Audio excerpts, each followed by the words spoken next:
And if the taxes never get paid, you can foreclose on that property, similar to like a mortgage foreclosure, end up with the collateral, right? That's the collateralization of it. And so the county wins because they get their missing money, their budget, right? In some cases, hundreds of millions of dollars. The investor wins because whatever, I'll say, penalty interest is accruing on those delinquent taxes ends up going to the investor instead of the county, right? So the investor wins, right? But then I think also like the property owner wins because it's not an automatic, okay, you didn't pay your property taxes, lose your house, right? Most cases they get years, right, to help rectify that situation. And that's the reality is the vast majority of people do pay their property taxes eventually. I think a lot of people just miss it for whatever reason, pay it a little late. Welcome to the Path to Passive podcast, where we talk about building wealth and empowering lifestyle through commercial real estate investing for tech professionals. I always wish that other tech professionals reaching financial freedom had documented their journey along the way, so I'm doing it for the rest of us. Join us so we can explore stories, many failures, and lessons learned along the way. I hope you enjoy and subscribe. Welcome to the show. I'm joined by Brian Seidensticker, our founder of Tax Sale Resources and founder of Mount North Capital as well. Yes, sir. Hi, Steven. How you doing? Dude, good, man. I'm super stoked to have you here. As I was talking to you in the back in the green room, one of the things that I usually have a conversation with people, colleagues, investors, when they're thinking about real estate, it's like, Steven, what should I get into, et cetera. And so it's like, well, should I get into an Airbnb? Should I flip a house or something like that? But, tax liens and what you're going to get in today, this whole topic is actually really cool because there's a lot of leverage here too. As tech professionals listening, we're always thinking about how can we scale, how can we get more leverage, et cetera. And I think this is just one of those really cool topics to shine a light on. So, let's get into it. I want to, of course, cover your background, and we're going to define the problem here about tax liens and tax sales, and we'll kind of unpack it from there. But your story is pretty cool, right? You're like many people listening, you landed your dream job, aerospace engineering, and kind of found your way into this area by kind of happenstance, right? I'll let you tell the story, but I just kind of wanted to put that as a backdrop. So what was that like? How did you get into the space?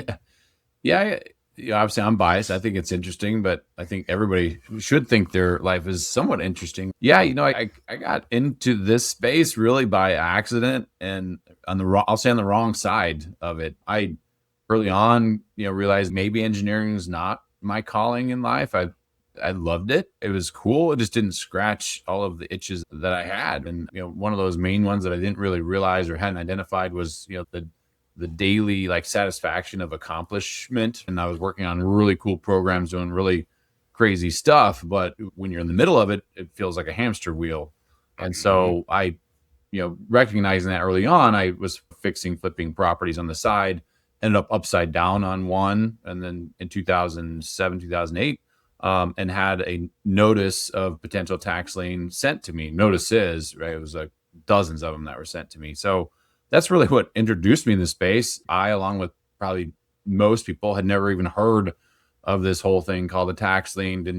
Definitely didn't know there was an investment opportunity there. But that's what sparked the whole shift in direction. It was like, okay, well, flipping houses wasn't the best thing to be in 2008. Maybe, wait a couple of years. If I was really smart, would have started buying properties in 2011, 10, 11. I missed that boat, unfortunately. But that was my introduction to the space. No, that's cool. I mean, that's kind of a double whammy to, you say introduced to the space, but you stayed in the game too there. You were, of course, flipping houses, but, you said in other places, it wasn't, a couple dozen, it was like 30 or 40. What I guess is a couple dozen, but the number sounds like more. But that's cool. You stayed in the game, got exposed to this tax lien investing, and, you turned these problems into opportunities. So what did you kind of do from there? Yeah, I guess basically took, let's say, the capital that we had allocated for fix and flipping, right? We exited out of that property. And then at the same time, I was doing all this research and realized this whole tax lien investing is a real thing. Read a couple books. One's called The Fast Five. The other one, I swear it was called Tax Liens for Dummies, but I've gone back and tried to find the book and I can't. It was I knew enough to be somewhat dangerous and then set off, okay, well, one of the recommendations that was in the books is start local. And I was originally from Montana. And so we were flipping properties in Montana, even though I was living in Phoenix, Arizona area at the time. And so set out to start buying tax liens, right? Is really what we were doing. I did not know, right? It's one of those hindsight's always 2020, right? Montana is not a great return compared to many other states. It's a 10% return, which is not bad, but it's not like some of the other states where you can get much higher return than 10. But it was our backyard, it's what we knew. And so we started buying liens on a small scale, which led me to realize how little information was available, just basic stuff like today, where it's fairly easy to go find like when the auctions are, like who's having them, what the properties are located, they're located in the sale, and then figuring out which ones are worth buying. Those were hard questions to answer back then. And so what started out as just an internal process eventually became what Tax Sale Resources is today, which is a platform that does all of that aggregation, right, from sale information to property data, right, and makes it available in a platform to really enable investors to be successful. And one of my favorite podcasts, it focuses on making the beer. Let's focus on making the beer as opposed to all the other business decisions that you have to do, running a business as an entrepreneur. So that's how Tax Sale Resources came to be. No, that's awesome. Everyone, listing in tech space can certainly agree with, how software has made such a big difference, and everyone else that's just thinking about business decisions too, the amount of data that you can capture so much quicker versus having to make phone calls, show up to a courthouse, do anything manually like you're talking about on that front. But you said that Montana was where you're from, but you were living in Phoenix at the time. Is that what you were saying? Yes. Yeah. I was at Arizona State Sun Devil, and that's where my aerospace job was, down there at Orbital Sciences. So that's where I was located. But my, I guess, right-hand woman, my sister, who still works with me today, was my partner at the time, and she was located there still. And obviously I knew like the area of Montana pretty well growing up there. So that's where we focused. Okay, right on. Cool. So let's unpack this a little bit, right? People that, like you said, may not know much about this. They're probably thinking, okay, this obviously has something to do with some type of lien, has to do with tax, but paint the picture here, right? What are we talking about, right? Yeah, start from the ground up right here. Not quite like you're talking to a 5-year-old, but maybe a 16-year-old. Well, I think the biggest probably misconception is when most people think about tax lien is like IRS liens, right? You don't pay your personal taxes, income taxes. That's not what I'm talking about. I'm talking about property taxes, right? And what happens if property taxes aren't paid? And most people don't even think about it because most people have a mortgage on the property. Part of the mortgage payment is allocated to making sure those taxes are paid. And the reason that mortgage companies do that is because they understand like the unpaid property taxes can result in the loss of the asset, right? Could be highly detrimental to the mortgage holder. So maybe it helps even to kind of just talk through the process a little bit, and then they can kind of understand, the opportunities there, because there's really two opportunities today. And really what I'll take one step back and talk about when somebody doesn't pay their property taxes, what happens, right? And if it were like a single person in the county that didn't pay their property taxes, not a real, big deal, right? It's like, okay, a couple $1,000, the county can operate without that. But there are counties where if it's a significant dollar amount, and some of the largest counties have hundreds of millions of dollars of unpaid property taxes, that's a lot of money that typically goes toward paying usually teachers, policemen, firemen, paving the roads, all that stuff. And so a couple $100 million adds up. And so what counties, right, or jurisdictions is probably a better way because some states do it by city, but what they're looking to do when tax liens were invented was, somebody to come in and help them balance their budget, right? And so what they do is they say, hey, third-party investor, here's what I can do, right? If you give me a loan, essentially a micro loan, I will collateralize that because I'm going to put a property or a lien on the property that is delinquent in taxes. And if the taxes never get paid, you can foreclose on that property, similar to like a mortgage foreclosure, end up with the collateral, right? That's the collateralization of it. And so the county wins because they get their missing money, their budget, right? In some cases, hundreds of millions of dollars. The investor wins because whatever, I'll say, penalty interest is accruing on those delinquent taxes ends up going to the investor instead of the county. So the investor wins, right? But then I think also like the property owner wins because it's not an automatic like, okay, you didn't pay your property taxes, lose your house. In most cases, they get years, right, to help rectify that situation. And that's the reality is the vast majority of people do pay their property taxes eventually. I think a lot of people just miss it for whatever reason, pay it a little late. And so you pay a little penalty on that. And I'd say the opportunity number one as an investor is to work with the county and you're buying those tax liens, but really what you're doing is you're essentially lending some money to the county collateralized by a lien on the property, right? Now I say a lien because it's interest in the property, you're not actually buying the property at that point. And that's really the tax lien that I keep mentioning is buying that interest in the property.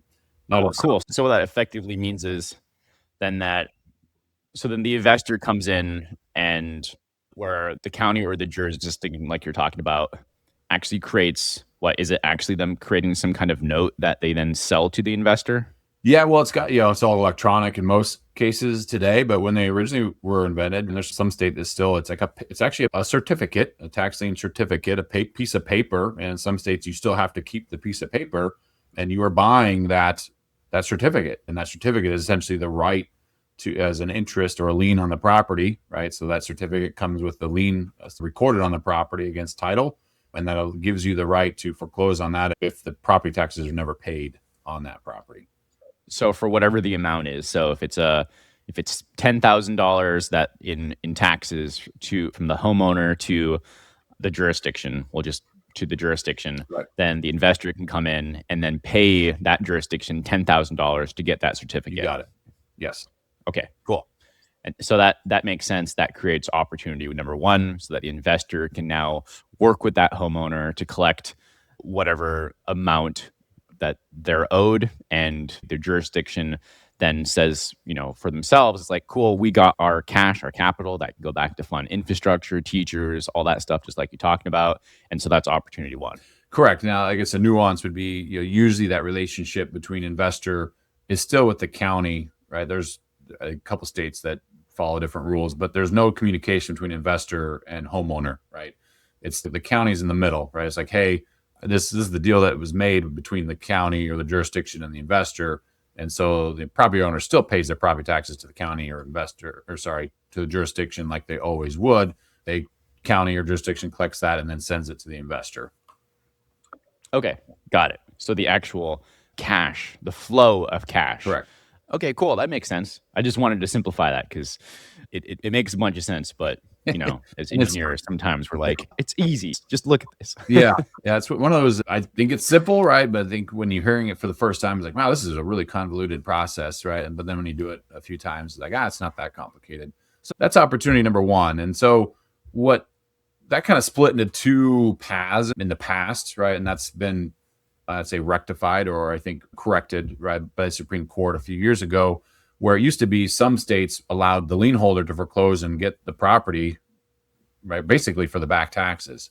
The Supreme Court said that wasn't constitutional. And so the states that had a separate process, and almost all the states have gone this direction now, which is like, okay, they can foreclose on it, but they don't automatically get ownership of that property. There's a second auction, right, a tax deed auction, and that's where the properties are being auctioned for the back taxes, but there's a bid up process, right, up, to establish a value of the property, right, a fair market value. And if it's in excess of what was due for the taxes, then the previous owner has right to that excess equity. And that's what the Supreme Court came through and said, okay, that process is constitutional. And so their second investment opportunity is buying the actual property, right, through a tax deed auction process. And those are the two kind of opportunities from an investor perspective in this space. Got it. So from an investor perspective, sort of two, I guess opportunities would be right. I would say milestones, but that's not accurate because it doesn't have to be linear that way.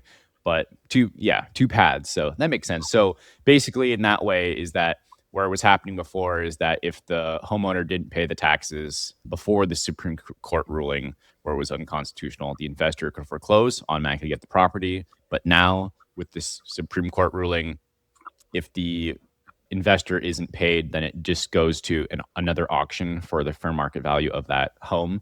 If for whatever value it gets, quote unquote, sold at, then the investor is paid off and someone else could purchase that home and anything after that would go to the homeowner. Correct. You got it. Cool. Thanks for walking through that with me. It's one of those things where it's like, if we just had a picture, it'd be like, it's just like this, man. Hard to explain in words, but and it's even, it's kind of hard. It has to be a combination of words and pictures because it's hard to explain that process without the two. But I think you nailed it pretty good, Steven. Appreciate it. Okay, cool. So I'm kind of curious then. So what has your strategy been? Have you been taking most of these two opportunities? Well, early on, right, before we kind of abandoned buying tax liens directly and went the technology route, it was the lien route. Hey, I just was looking for the 10% return on some liens. I wasn't looking to make it necessarily a full-time gig. It was a side hustle, and that's what we were doing. What the unplanned path took us down, creating essentially a website of all this aggregated data.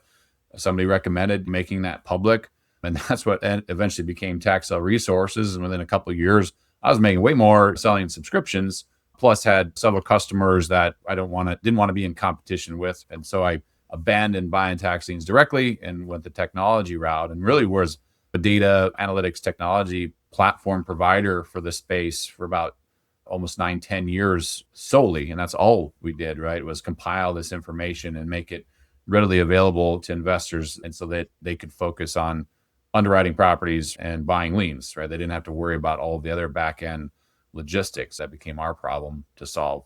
And that's where we stayed, really where wanted to stay. And then we were really, I'd say, heavily focused on the tax lien buyers, right? Now that folks understand the difference between tax lien and tax deed, we kind of reached the ceiling of subscribers because there's really not that many large tax lien buyers out there today. And our bread and butter was like the institutional level folks. And we realized there's tens of thousands of tax deed buyers because there's not really any institutional guys in that space. And so we recognized or talked to some of those and like, why aren't they becoming subscribers? And it was, it's just when you're underwriting properties and you're only doing 10 in the tax deed auction, it's fairly easy to figure out that list in your local market, do that underwriting on those 10 properties, right? You can do that by yourself, and it's not a big pain point versus liens. You're talking like thousands and thousands of liens, right? The thought of trying to underwrite 10,000 properties by yourself, that's a very big pain point. And so we knew that maybe the data wasn't the way to get them on board, but the feedback we got was capital and access to capital, right, was a huge pain point for most tax deed guys because you can't get bank financing to buy these tax deeds. And so what we attempted was trying to convince a bank to lend through our platform, right? It's like, hey, if we can provide the capital, people will come flooding technology, right? And so we'll increase our subscribers and increase our revenue. That was the desire. Well, what we learned right at the end of the day is why banks don't lend in it, right? Is because you don't have insurable title when you buy these tax deeds. You have to go through an additional process called a quiet title process. And because you don't get insurable title, you can't get title insurance. Because you can't get title insurance, banks don't like to touch it because they don't want to learn all of that stuff, right? It's like they want to minimize risk, right? You minimize risk by getting title insurance. You get title insurance because you have insurable title, right? It's like this trickle down effect. And so really until we got rejected by the bank as a lender on our platform was the first time that we really said, hey, maybe we can do this ourselves. And that's how Mountain North Capital was born. And so we kind of shifted from purely technology to, I say, a capital partner. We're not a lender.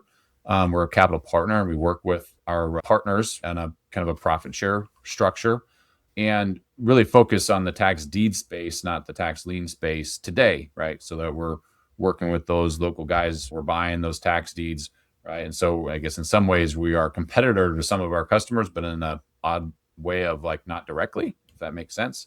But that's really what's led us down. Now we're a technology data provider, as well as we're about a $50 million fund working with partners in 14 different states right now.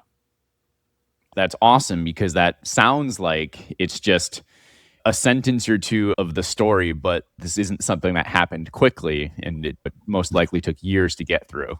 You're exactly right. Like, and none of this stuff was necessarily easy, and some of it not even planned. Quite frankly, it was when one door closes, another door opens, or side windows. We got to figure out which one to go out, and none of it happens overnight. I like to joke with my team of that we're the 15-year overnight success, which I think is Yeah. much more common, right, than the stories that you hear of overnight success. Is like, no, they were struggling in the background for decades before all of a sudden they exploded. And I think we're another one of those stories of it took a long time to figure out a process, took a long time to figure out a fund model, and we're still continually learning and improving on a daily basis. That's probably why I exited the aerospace industry and why I'm still in love with what I do right now is just I'm learning so much on a daily basis. I feel like I'm accomplishing something on a daily basis. And at the end of the day, I love going to work and love doing what we're doing. That's cool, man. I was gonna ask to bring that full circle about did you scratch the itch you were looking for? Sounds like you're getting there. Help me to define a couple things here about what title insurance really does is the first thing, and why that's meaningful for the banks. And then the second one, and I can remind you again here if we need to, but what does that mean? You're talking about being a capital partner. What does that really mean as well? So if you could define those two first.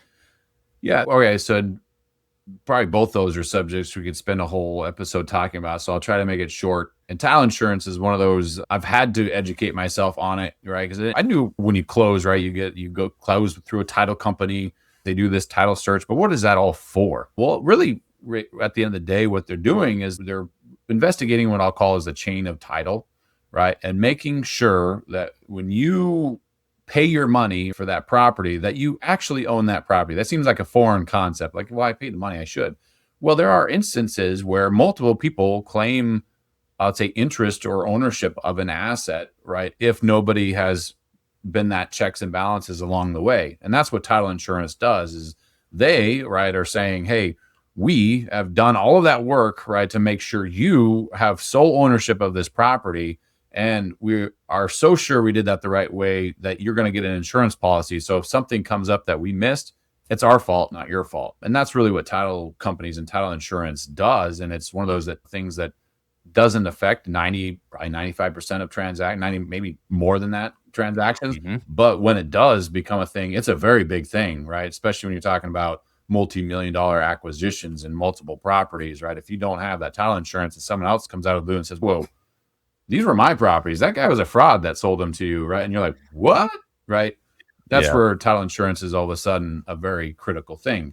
Banks don't want to do, and I understand they don't want to do all the work to understand the title aspect of every tax deed, right? So what are they going, hey, if I can get title insurance, sure, I'll lend to you. And that's what they do for everything, mortgage lenders.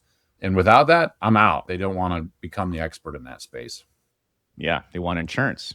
And they want assurances as well that there's a chain, things are settled, it's well understood. It's like, do we have all T's crossed, et cetera, et cetera. Okay, cool. So obviously some of the ideas come up already of how to use something like tax sale resources to gather information quickly to go and purchase liens and tax deeds as well. It's both of those for tax sale resources. Is that right? Yeah. So we track both types of sales, about 8,000 different sales nationwide, about 2 million properties, between tax liens and tax deeds that go up for auction, nationwide on an annual basis. And we track it all. I like to think we were a game changer because there are still many jurisdictions that you have to get a fax of the local newspaper clipping. Right. That's how we start the process. Yeah, it looks all pretty in a nice platform. That's not. It's a local advertisement in the newspaper, like as their official posting, and that's how you had to do it when we got started in the industry. Got it. Yeah, raw data is raw data, no doubt. Very raw. So how, like I've told you, these folks that are listening, tech professionals, if they want to get into something like checking out how to invest in tax liens, what would they do? How would they use your platform? What would they do if they didn't, as an example, just for comparison? Well, I think anybody looking to get into this space, I mean, there's positives in the fact that you don't have to be licensed, right? It's let's say, an unregulated space. You don't have to go to school or do anything like that, right? Like you don't have to get a Section 7 license, right, for investments. You can literally just take your money, go deposit it in a county and start buying away. But I don't recommend doing that. I'd say number one is definitely educate yourself. And I've touched on, I'd say, the very surface of the space, right? And I want to portray like every state is slightly different. and you can lose a lot of money if you don't quite understand. And so educate yourself. You can go to our website, and there's free educational content, podcasts, blog posts. I interview attorneys in different states. And so educate yourself. Number one, I'd always round off that education, whether you get a coach, there's our coaches in the space. And I'll say there's some that are very expensive, right? And some that are much more reasonable. You're going to get what you pay for, but sometimes it can feel like you paid a lot of tuition and you're not using your degree. And so do your research on the educator you're fine. Round that out with an attorney in the state that is familiar with the space, and ask them your questions. It is the best $300 to $500 you could ever spend an hour or two on the phone with an attorney in that space, in that state, right? That will save you ultimately probably tens of thousands, or if you're going to do this at scale, millions of dollars of mistakes by making the wrong assumption. So I would round it out, with that before you ever place a dollar. That would be my recommendation. Now, once you get through that, as far as finding those sales, one thing that COVID did, right, maybe in a positive way, is pre-COVID, there was a very small percentage of jurisdictions that had their auctions online.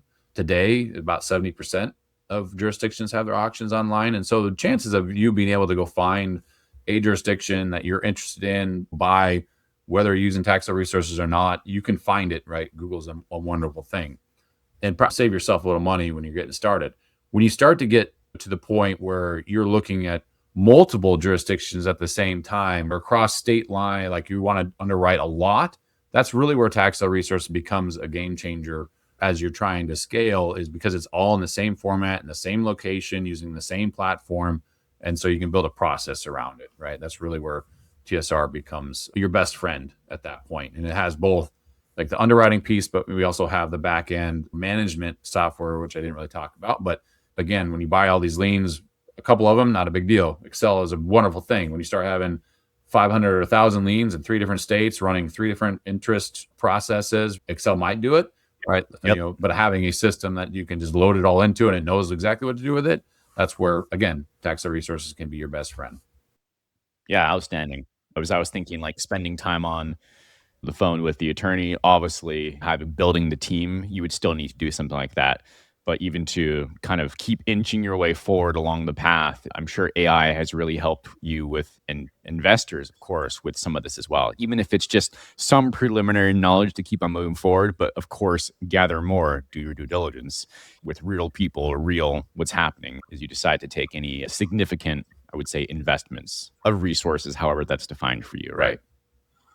Okay, so let's complete the circle here. Is that you were talking about capital partners. So how do you Mount North Capital work with? Is it you actually go and then to fund at the tax deed sales more specifically? Is it both, or is it tax deeds mostly? It's really all tax deeds. There's a weird nuance in there with how Maryland's process works. I guess I won't necessarily dive into that, but really, yeah, it's for tax deed investors that are usually, I say, capital limited, because it is just such a cash intensive space.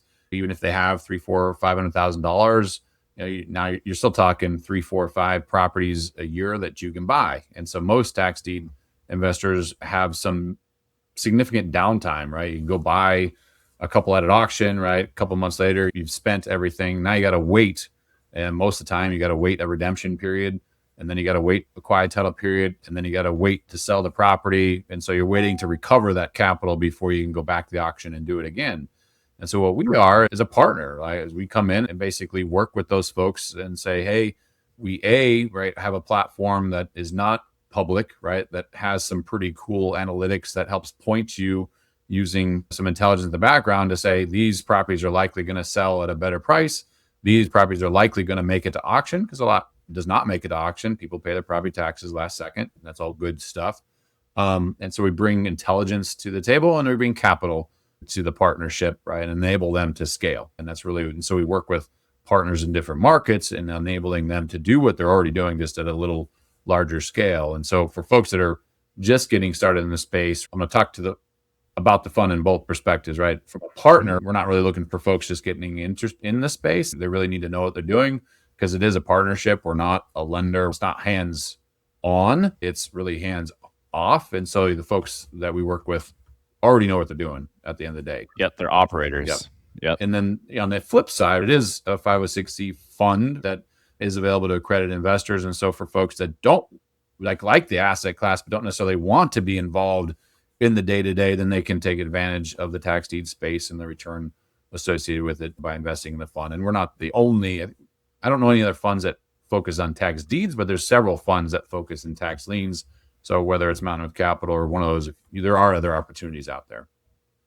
Cool. No, it's a good call. Thank you for talking about both sides of it too. And also just stating very clearly that you want to partner with people that are seasoned operators. And so one of the ways that we see it a lot, of course, is if you are interested in getting into space, to go and invest passively in a fund first, and then go learn and, find ways to become more and more active over time. And maybe that's a place where you guys would feel comfortable enough to, over probably years, right? Months to years, to really take advantage of that partnership, but still good to round out what paths look like. Dude, awesome. So I really appreciate you being here, Ryan. You mentioned TSR, Taxel Resources. You've also mentioned Mountain North Capital. Where would you like people to go and check out your stuff? Well, if you're interested in the educational side and getting started in the space yourself, I'll recommend going to taxelresources.com. There's, education material there. It's all free. You don't even have to create a username. You can access it. I would start there, obviously. If you are interested in really investing in the space and maybe don't want to get involved in it as heavily, right, you can go to mountainnorthcapital.com and it'll kind of point you to the direction. And eventually, we can have a conversation and talk more about what that looks like. Cool. Brian, thanks for being here, man. I appreciate it. This is fun, Steven. Thanks for joining us on another episode of Path to Passive. We love connecting with our listeners and those on the path to architecting their wealth and improving their lives. Feel free to let us know what topics you'd like to see in the future episodes. Get in touch with us through email or Instagram. See you next week for a new episode.